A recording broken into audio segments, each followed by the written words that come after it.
Vamos a dar paso a Joan. Joan nos enseñará cómo sobrevivir a la inflación taxonómica y más concretamente nos presentará el caso de la sección Bulbocodi del género Narcissus y algunos trucos para identificar sus especies. Joan es graduado en Biología Ambiental por la Universidad Autónoma de Barcelona y tiene un máster en Biodiversidad, con especialidad en Biología Evolutiva por la Universidad de Barcelona. Actualmente es doctorando en la Universidad de Sevilla, donde estudia la evolución de la sección Bulbocodi del género Narcissus y su investigación se centra en comprender cómo interactúan la poliploidía, sistemas reproductivos y los cambios en el nicho ecológico a lo largo de la evolución de este grupo. Más allá del ámbito de su doctorado, Joan es una apasionada de la naturaleza desde pequeño y le interesa todo lo relacionado con la evolución, la biogeografía y la conservación. Así que nada, cuando quieras, Joan. Bueno, muchas gracias por la presentación. A ver, que comparto pantalla. A ver, antes lo hemos hecho bien.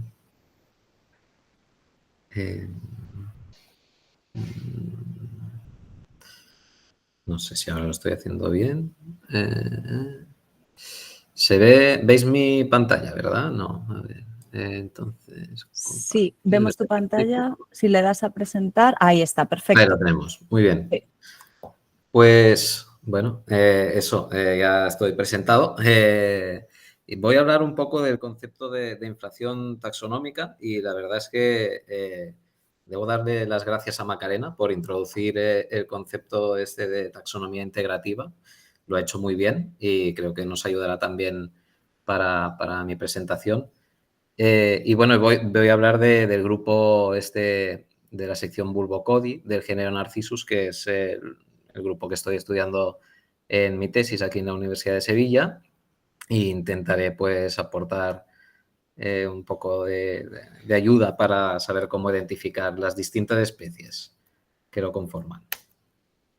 Pues bueno, esto de la sección Bulbocodi no es nada más que una división infragenérica dentro del género Narcissus, ¿no? Que agrupa un conjunto de especies pues, que tienen unas características similares y le da una cierta coherencia a esta agrupación de especies. Concretamente, la característica más destacada que tienen esta sección es que pierden la simetría actinomorfa de los otros Narcissus y son zigomórficos levemente, porque si vemos en realidad, no sé si veis el puntero, puede parecer en general el conjunto del perianto y la corona como sí que es actinomorfo, veríamos más de un plano de simetría, pero en realidad lo que sería el androceo y el gineceo están incurvados, no están exactamente distribuidos en el centro de una manera que se pueda considerar actinomorfa. Bueno, dicho esto, además también cosa muy característica de esta sección, las anteras son versátiles, es decir, que la inserción del filamento se da en un punto medio de la antera, no en el extremo. Y bueno, la verdad en campo no es que lo que llame la atención sea esto de la zigomorfía ni las anteras versátiles, sino que son fáciles de distinguir pues por el aspecto que vemos aquí como obcónico. Parece pues un cono o una trompeta. De hecho, el nombre común en muchos lugares es narciso trompetero, trompetilla, etcétera. Más o menos esta es su distribución. Estos son datos de iNaturalis, con lo cual pues vemos que hay un cierto sesgo, parece que sea mucho más abundante en la península ibérica que no en el norte de África, en esta zona. Pero bueno, ya os digo, aquí también es muy abundante especies de la sección, muchas poblaciones y están ampliamente distribuidos. Bueno, esto visión general, todas las especies. Aquí no hacemos distinción. Y bueno, pues para mi tesis, como ya muy bien apuntaba Sara, bueno, yo podríamos decirlo así, que hago filogeografía de la sección Bulbocodi y bueno, con especial atención a lo que es la evolución cromosomática, especialmente el tema de la poliploidía, que antes también veíamos con Anos glutinosa y lusitánica, pues aquí también hay mucha variabilidad en el nivel de ploidía, hay poblaciones hasta octoploides, diploides, tetraploides, hexaploides, intermedios también, pentaploides, triploides, bueno, de todo un poco. Y cómo interactúa esto con el nicho, con el sistema reproductivo de estas especies y poblaciones, ¿vale? Pero bueno, lo primero que teníamos que hacer era recolectar el material, ¿no? Y eso me he estado dedicando el primer año de mi tesis principalmente. Y bueno, para recolectar el material, pues yo no conocía muy bien la sección Bulbocodi, sinceramente. Como habréis notado, yo no soy sevillano, yo soy catalán, por mi manera de hablar creo que se me nota. Y bueno, pues nunca había visto yo un Narcissus bulbocodi, porque como habéis visto, en la península ibérica, perdón por volver atrás, pero se salta completamente todo el levante de la costa mediterránea, ¿no? Y en fin, pues tenía que ver qué es lo que voy a estudiar, qué especies son las que conforman Bulbocodi, para saber dónde tengo que ir y qué es lo que quiero recolectar, ¿no? Porque yo quiero recolectar, pues, el máximo de diversidad geográfica, genética de estas plantas. Veamos, pues fui a buscar distintas floras, aunque sean pues a nivel parcial, unas pues de Marruecos, otras flora ibérica y algunos trabajos monográficos del género Narcissus. Y más o menos vemos en número de especies en la barra azul, pues vemos que más o menos todas coinciden en que no hay más de 5, a excepción de este monográfico un poco más generoso, pero bueno, que estaríamos alrededor de unas 5 especies dentro de esta sección. Eso sí, lo que varía mucho o ya sí que crece bastante es el número de taxones que se reconocen, sea básicamente subespecies y variedades dentro de estas especies, pues hay unas cuantas más. Vemos que bueno, alrededor de unas 20, algo más de 20, incluso si somos generosos otra vez, nos vamos a más de 30. Bueno, esto por un lado, ¿no? Trabajos que han hecho un esfuerzo de sintetizar la diversidad. Pero si vamos a mirar cuántos epítetos específicos se han ido describiendo a lo largo de los años, lo que vemos es esta curva de acumulación, ¿vale? Hay un incremento lineal, más o menos suave, hasta principios de, ¿no? Durante el siglo XIX. Luego, en el siglo XX hasta los años 80 prácticamente no pasa nada y aquí a partir de los 80 se dispara la tasa de descripción de especies, se dispara. Principalmente empiezan a aparecer muchos nombres, pero todos, bueno, no todos, pero digamos, si aquí pues partimos de unas 15 y llegamos a unas 35 epítetos actuales, 15 de estos 20 pues son descritos por un mismo autor. Esto nos lleva al concepto de inflación taxonómica, ¿vale? Que es este incremento de taxones pues de forma artificial, porque no es que hayamos descubierto estas especies en nuevos confines, en sitios donde no sabíamos que estaban, ni poblaciones sumamente distintas a lo que ya se había descrito anteriormente, sino que más bien lo que cambia es el concepto por el cual, o el criterio por el cual estamos definiendo especies, ¿no? Eso, claro, vamos a ver un poco sobre la inflación taxonómica, ¿qué es eso? Básicamente puede tener dos causas principales, son distintas. Una es elevar deliberadamente poblaciones, bueno, subvariedades, subespecies, cosas al rango de especie. Eso deliberadamente me refiero a que, pues, sin justificar, como anteriormente pues, comentaba Macarena, pues con una visión integrativa, sino sencillamente, pues nada, porque a mí me parece que eso es una especie y ya está. Y bueno, y por otro lado también los avances filogenéticos, eso sí, puede también, bueno, hay una tendencia a aplicar un concepto de especie más restringido, más pequeño y bueno, ahí también se dan muchos incrementos por ese lado. Un poco las motivaciones son distintas también. En el primer caso sería un combina y en algo acertarás. Estuve diciendo nombres y algo a lo mejor perdura y se fija.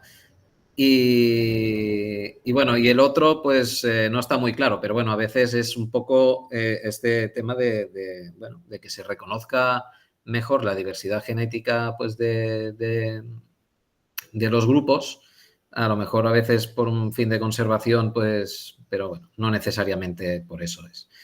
Y bueno, el problema yo diría, es más bien grave porque genera un caos que lo hace muy complicado para la gente que quiera estudiar estas plantas y un poco pierde la función de la taxonomía en cuanto a poder cuantificar la biodiversidad a través de esos nombres, porque, vamos, es de un uso muy complicado. No solo eso, sino que si la inflación fuese más o menos lineal en todos los grupos, pues estaría más o menos controlado. Pero hay un sesgo muy importante hacia grupos carismáticos que, como son los narcisos, ¿no? Muy atractivos, pero bueno, en muchos casos se ha hablado de, por ejemplo, un caso de ejemplo es el de los primates, pero bueno, no hablemos de eso. Y también por áreas geográficas, evidentemente eso ocurre en zonas pues donde hay recursos para estudiar las plantas y pues en según qué zonas eso no se da. Y bueno, al final puede ser una trampa para la conservación, incluso porque, bueno, definimos microespecies que luego pues básicamente no se pueden hacer refuerzos poblacionales porque es demasiado estricto en la especie. Bueno, no solo lo digo yo, que aquí hay un caso de inflación taxonómica, ya hay un artículo en 2016 que intentan, pues precisamente, delimitar filogenéticamente mejor las especies de la sección. Más o menos llegan a la conclusión esta de que muchas especies pues no tienen mucho sentido desde un punto de vista filogenético. Y bueno, dicho esto, me he metido ya en este barrizal de la taxonomía y de la inflación taxonómica. Bueno, vamos a ver qué os propongo yo, que son las especies de la sección Bulbocodi. Pues bueno, más o menos vamos a seguir lo que sigue Flora Ibérica, que es un tratamiento bastante sintético, pero bueno, le vamos a añadir ahí un par de especies que bueno, creemos que sí que son válidas. Esto, de momento, tenemos resultados preliminares, ¿vale? Puede que bueno, alguna cosa no sea así. Narcissus gigas es un poco el caso en que tenemos un poco de dudas si realmente debería tener rango de especie.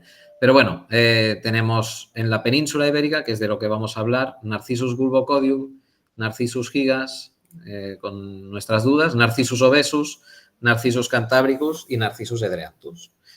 Y luego, en el norte de África, estaría Narcissus romieuxi, una especie muy, muy, muy diversa morfológicamente, también ecológicamente, y que la verdad complicaría bastante esta presentación. Con lo cual, bueno, lo hemos quitado porque tampoco no es el ámbito de la biomaratón. Entonces, tenemos la primera de ellas, Narcissus cantabricus, es muy fácil de distinguir, básicamente porque si vemos que la flor es blanca, un blanco puro, estamos delante de Narcissus cantabricus. No hace falta, es imposible tener dudas al respecto, ¿no? Es cierto que digo blanco, pero bueno, a veces lo que es el tubo puede que aparezca un poco de verde, pero solo en la base del tubo, ¿vale? Esta especie, pues, tiene esta distribución. Básicamente forma como este arco que se distribuye por Atlas Teliano, Atlas Sahariano, todo el Rif, las Béticas, Sierra Morena, luego llega a Montes de Toledo, Sistema Central, e incluso hay una población aquí muy aislada, prácticamente en el Valle del Ebro, en la Ibérica. Bueno, a nivel ecológico, pues le gusta bastante zonas, digamos, más bien térmicas, pero eso sí, se esconde pues más bien en zonas con orientación norte, en laderas así protegidas de la orientación sur, principalmente. Luego tendríamos Narcissus edreanthus. Narcissus edreanthus es el que tiene el más chiquito de todos. La verdad que el tamaño ayuda en este caso a distinguirlo. Es realmente diminuto en comparación a las otras especies, aunque bueno, veremos luego Bulbocodium, que es muy variable. Puede que también haya algunas poblaciones que sean así, también chiquititas las flores, pero bueno, flores muy pequeñas, no llegan a 3 centímetros.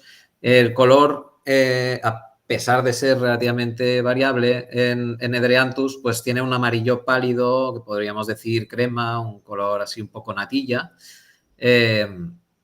Aunque bueno, los hay a veces que son muy claritos, incluso, vamos, muy, muy claritos, y a veces tienen un tono un poco más subido. Y luego la espata, pues marrón oscuro, que suele cubrir prácticamente todo el tubo, esa también es muy característica, ¿vale? Esta especie, vamos, no solo se distingue morfológicamente de las demás, sino que además geográficamente está muy restringida. Es un endemismo de las sierras de Segura, Cazorla, Las Villas y también de Sierra Morena Oriental. Vale, esto es un zoom, digamos, a esa región, ¿no? Se han descrito 2 subespecies, una que estaría distribuida geográficamente en esta zona de sierras de Segura, Cazorla, etcétera, y luego la de Sierra Morena Oriental, que se le llama subespecie luteolentus. Tiene el tubo un poco más largo, un amarillo un poco más vivo, pero bueno, en realidad a nivel filogenético lo que vemos es que no están diferenciadas la una de la otra, o sea que estas subespecies a nivel morfológico y geográfico sí que se ve esta diferenciación, pero a nivel filogenético parece que hay mucho flujo entre estas dos. Entonces, pasemos a Narcissus obesus. Flora Ibérica no la considera especie, pero bueno, hay razones para considerarlo especie y razones de peso. Veamos primero lo morfológico, cómo distinguirlas, porque estas dos, Narcissus obesus y Narcissus bulbocodium, pues puede costar un poco a priori o cuando estás empezando. El color, ambas tienen un amarillo vivo, pero sí que es cierto que Narcissus obesus suele tener un amarillo vivo subido, muy subido, e incluso a veces se acerca al naranja. Luego, otra característica muy, muy clave de Narcissus obesus es la forma de la corona. La corona, en lugar de ser cónica, lo he dibujado aquí con estas líneas discontinuas, tiene una forma más bien cupuriforme, es decir, tiene esta forma convexa, un poco de curvatura, ¿no? Se ensancha así. Si lo comparamos con Narcissus bulbocodium, que tiene una corona, es así, cónica, más recta. Luego el pedicelo de Narcissus obesus es muy, muy corto, si es que no inexistente en muchos casos, mientras que el pedicelo en Narcissus bulbocodium, y aquí hago hincapié, estos caracteres son válidos por esas zonas en donde las especies se encuentran en contacto o zonas limítrofes donde podríamos dudar entre bulbocodium y obesus, ¿vale? Pero bueno, justamente en esas zonas el pedicelo de bulbocodium pues es muy, muy grande, normalmente unos 3 centímetros o algo así, mientras que en obesus es prácticamente inexistente. Y luego el tubo de obesus es amarillento, solo verde en la base, mientras que el tubo de bulbocodium pues es verde, muy verde, tiene 6 bandas muy marcadas que llegan hasta los ápices de los tépalos. Y bueno, las hojas son más estrechas en obesus, eso es cierto, aunque bueno, aquí hay que mirar con detalle porque va por milímetros la cosa. Y Narcissus bulbocodium tiene hojas un poco más anchas. Bueno, dicho esto, Narcissus obesus tiene una distribución también pues, muy restringida a la costa suroeste de la península ibérica. Básicamente hay esta es su distribución, aunque bueno, hemos encontrado en nuestros estudios recolectando, pues encontramos que también hay en lo que es la sierra de, si lo digo bien, Montánchez, en Extremadura, hay poblaciones de Narcisus obesus bastante disyuntas a los otros dos grupos de Narcisus obesus. Básicamente, bueno, el hábitat son repisas de roquedos y claros de matorrales así diversos. Nunca mucha altitud, máximo unos 700 metros.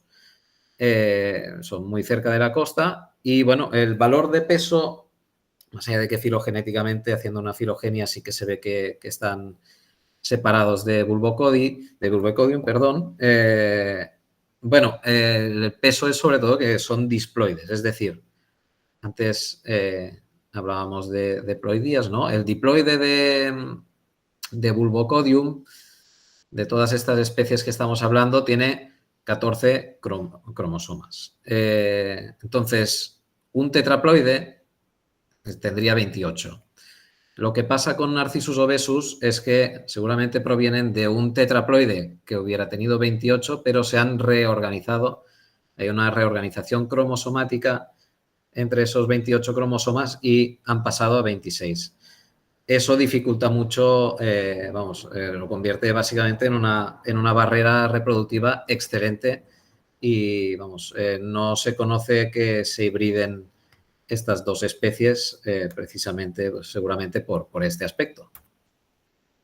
Y bueno, dicho esto de Narcissus obesus, habiendo defendido Narcissus obesus, vamos a hablar de Narcissus bulbocodium, que es una especie de cajón desastre, básicamente porque es una especie muy variable en lo morfológico, muy variable en lo ecológico también, en los hábitats donde lo podemos encontrar y muy variable también, en lo geográfico pues tiene una distribución bastante amplia.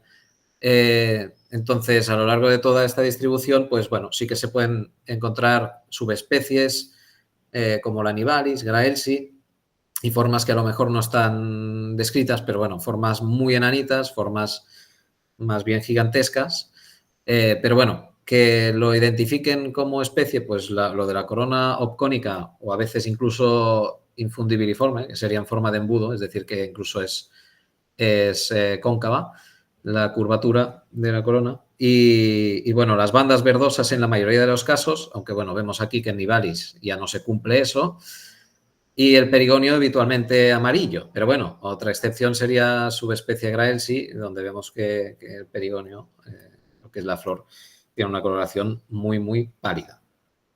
Con lo cual es una especie muy amplia, que es por eso todo el quebradero de cabeza y toda la inflación taxonómica seguramente que se da en este grupo. Y lo que veíamos, esta es básicamente su área de distribución, aunque, vemos sistema central, todo el oeste de la península.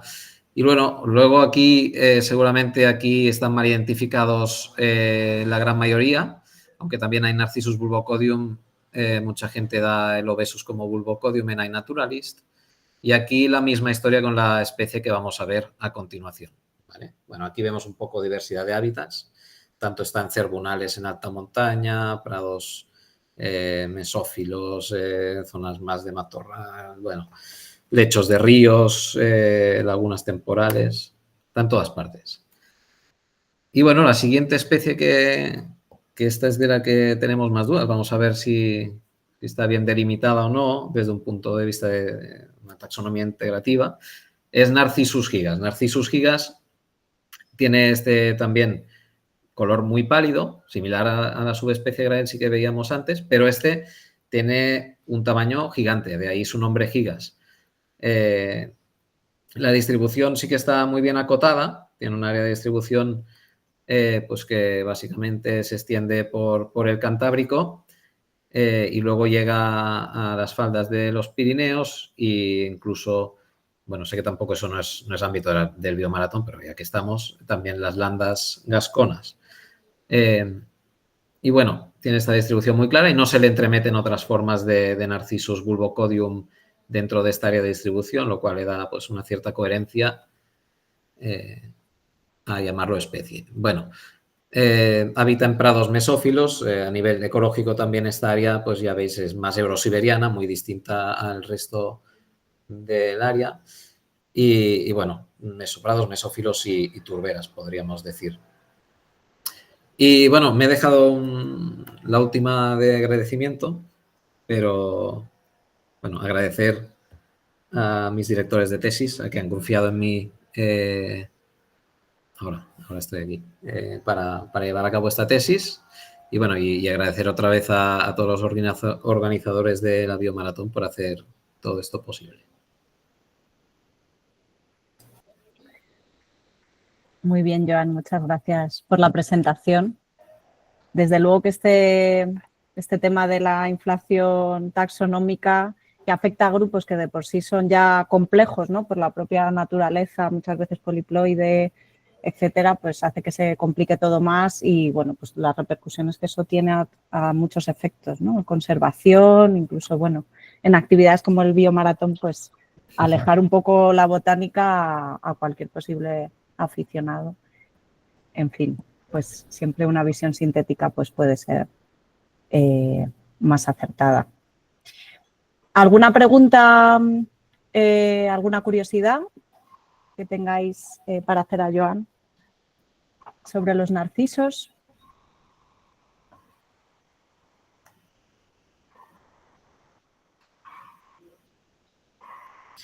Bueno, no sé si nadie se ha fijado, pero la portada estaba hecha con inteligencia artificial y había un señor ahí dudando entre dos narcisos, ¿no? Ajá. Y Ay, tenía... pues ponnosla otra vez así. No, vamos a ver, nadie se ha fijado. Bueno, vamos, de hecho es un aspecto nada científico. Que tenía 3 brazos. Tiene 3 brazos, efectivamente. Se me ha pasado por alto. Esas cosas de la IA. En fin, una tontería. ¿Cuáles de las 6 especies que has mencionado, cuál es sobre la cual se ha generado esa inflación? ¿Hay alguna en particular sobre la que se hayan descrito un mayor número de...? Sí, es Bulbocodium. Bulbocodium es la más... Bulbocodium es la que trae más problemas, es donde hay más variabilidad también a nivel de ploidía. Veo que hay algún comentario. Sí, en realidad todas han tenido más o menos procesos de inflación, pero bueno, Bulbocodium la que más, sin duda, sí. Sobradamente. Veo la pregunta de Juan Pisco, dice si Narcissus albicans se ha quedado como sinónimo de Narcissus cantábricos. Lo pregunta por las poblaciones zaragozanas, ¿no? Esas que comentaba, hay una población ahí aislada en la provincia de Zaragoza. Sí, Narcissus albicans es sinónimo de Narcissus cantábricus. No hay...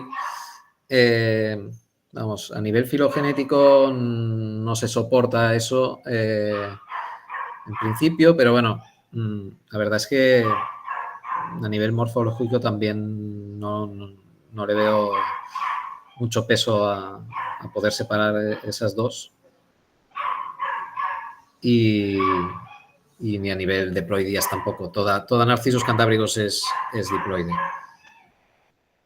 Es decir, es una especie bastante homogénea, yo diría. Yo diría de la más fácil de todas, vamos. No hace falta complicarse. Entonces, Juancho, bueno, ¿qué tal, Juancho? Juancho fue también mi profesor cuando estaba en la Autónoma de Barcelona, Juancho. ¿Con qué herramientas moleculares estás abordando la taxonomía y sistemática del grupo? Lo hacemos principalmente con RADSEC, aunque bueno, también hemos hecho ahora unos trabajos con HypeSec, ¿vale? Pero bueno, con HypeSec tenemos muchas menos muestras, pero bueno, con RADSEC. Con RADSEC.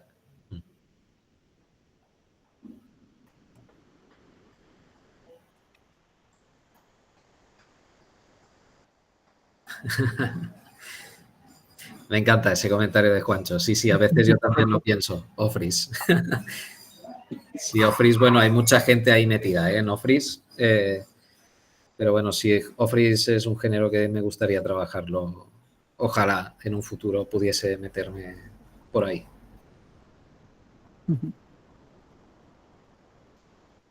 Bueno, pues si no hay más preguntas, entonces pasamos a la siguiente presentación.